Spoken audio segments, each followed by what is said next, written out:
तराना studio mix by Pankaj Bihar. बोला बोला छठी मैया की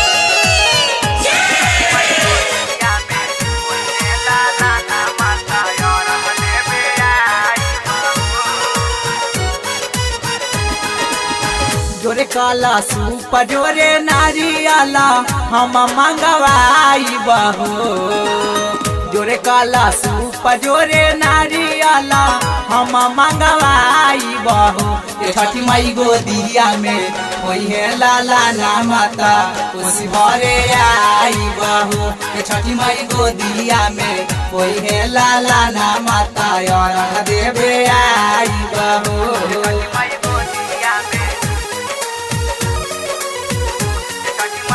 सुपर तराना स्टूडियो बोला बोला छठी मैया की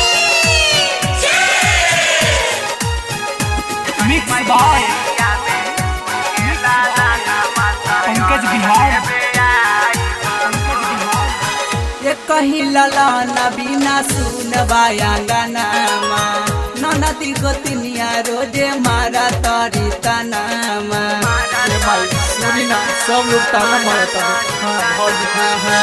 ये कही लला नबीना सुन बायांगनामा ननदी गोतनिया रोजे मारा तरी तनामा। भर जाई गोदिया ताया जन बाजन बाजा बाजा बाई बहो। भर जाई गोदिया ताया जन बाजन बाजा बाजा बाई बहो।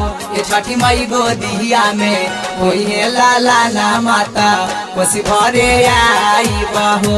ये छठी माई गोदिया में होई है लाला ना माता और देवे आई बहो।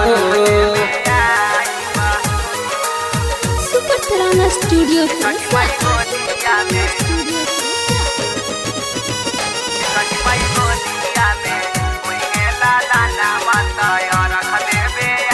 बोला छठी मैया की